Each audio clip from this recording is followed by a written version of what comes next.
So, quick review of what's in 7.5. Okay, so short version. We started out with these numbers.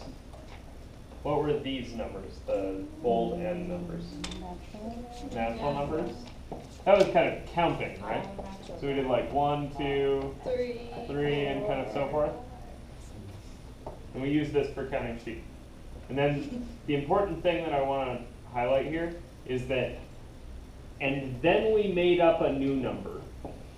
And we went to a new place, which is the whole numbers, right? Yeah. So this is the numbers that we had before, but now we have a new one, right? It was probably long enough ago that you've forgotten how weird it felt to just like put a new symbol in. But that's all 7.5 is about. So the only thing in 7.5 is, we live now in this place, right? The real numbers, which is like all the decimal expansions. But there are some things we can't do here. Like specifically, I don't know how to square root negative numbers. Yeah. So I'm going to go to a new place, right? And that's, there's some more steps in here, right? Mm-hmm. Somehow we got to R. And now I'm just going to add a new thing. And I'm going to move to a new place where square rooting negative numbers makes sense. Right, so this was all the decimals in R. And now we're going to go to that stuff and also being able to square root negative 1. So we're going to do R and also I. And the only new thing about I is that this is a number, and it has, when you square it, you get negative 1. Cool? So and there's that's a standard the new form. thing. Yeah. There's a couple of tricks that are worth knowing. So there's this thing called standard form.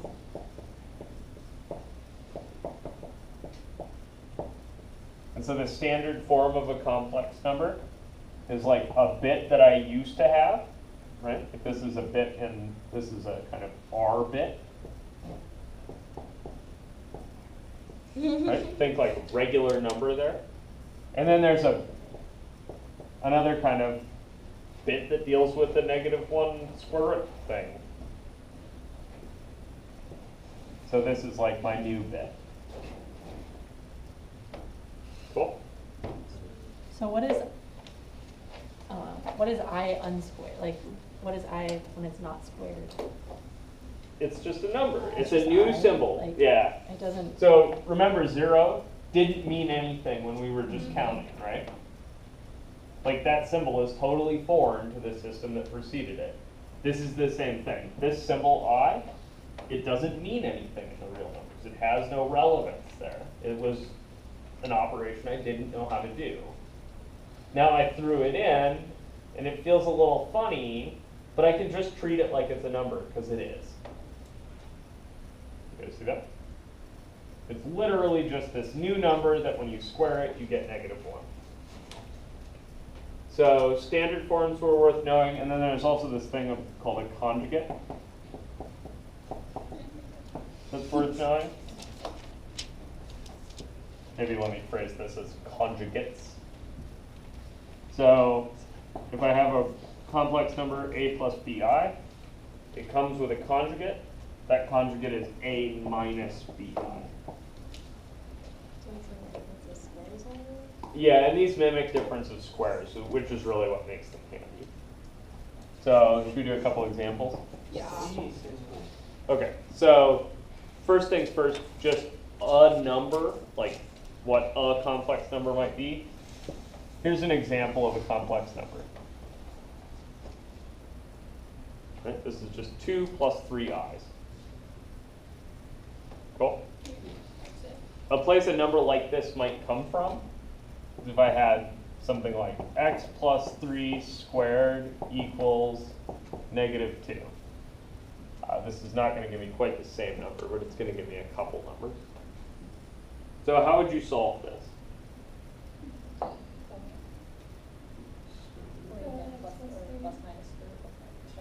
I try to extract the roots, right? So I'm going to take this, I'm going to hit plus minus square root both sides. And so I'm going to get x plus 3 is plus or minus the square root of negative 2. And now previously, right, living in the real numbers, I would say, hey man, that doesn't make any sense. There's no solution, right? I'd write no real solution. And there isn't a real solution. But now I have this new place I can play. So I'm going to say, okay, in a complex world, though, this makes sense. I look at this minus 2 and I think to myself, okay, that's the square root of minus 1 times 2. And I still don't know how to do square root of 2 other than writing square root of 2. But now I do know how to do square root of negative 1. So I'll get here, x plus 3 is plus or minus square root of 2 i's, or I root 2. And if that was any other number that could come out of the square root nicely, it would be like 3i or 4i. Or yeah, so if I had a square root of minus 4, I'd get 2i. 2i. Okay. That's Cool. the hell is that? Sounds like awful. What'd you break? No idea.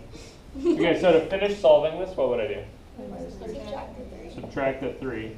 So I get x is negative 3 plus or minus the square root of 2i's. Notice this is a conjugate pair. Okay, see that? The two answers that I have to that are x is minus 3 plus root 2i, The answer is A and it's fine. and x is minus 3 minus square root of 2i. You guys see that? That's actually super cool. There's a thing called the fundamental theorem of algebra that says if you write down a polynomial, it has answers. It has as many answers as the highest power of x that's in the polynomial. And they come in complex conjugate pairs or real numbers. So when you're solving things, you expect to see these complex conjugate pairs. They pop up every time you use the quadratic formula and get a negative number under the square root. You guys see that? Mm-hmm. The other use of conjugates is this trick for so let's say we wanted to write 2 plus I over 3 minus 2I in standard form.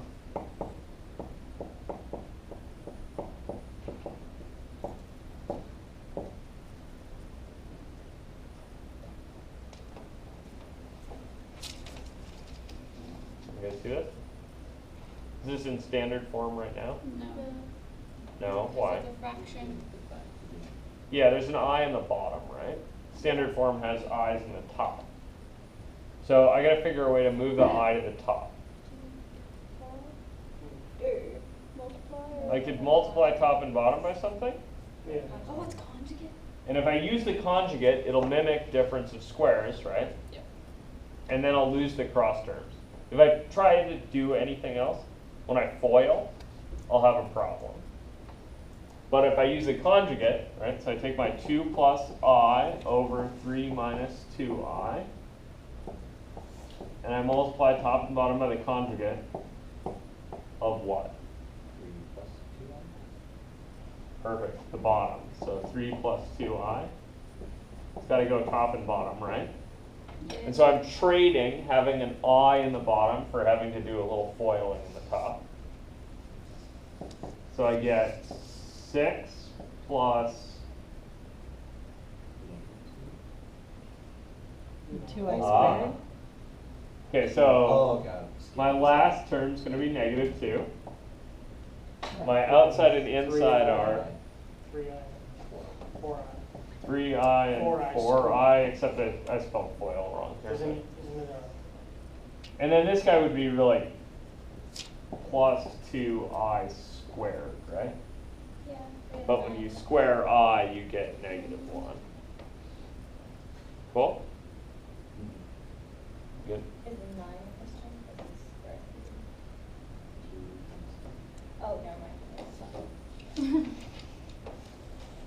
And on the bottom, what do I get?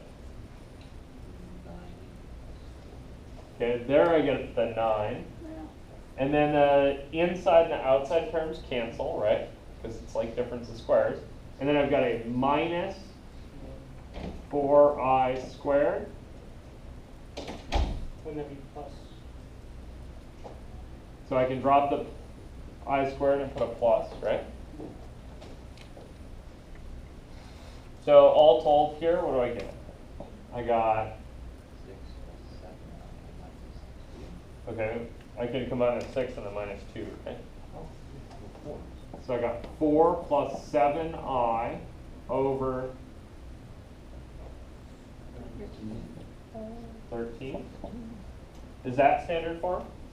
No, she still has the Would be 13 on the split. bottom.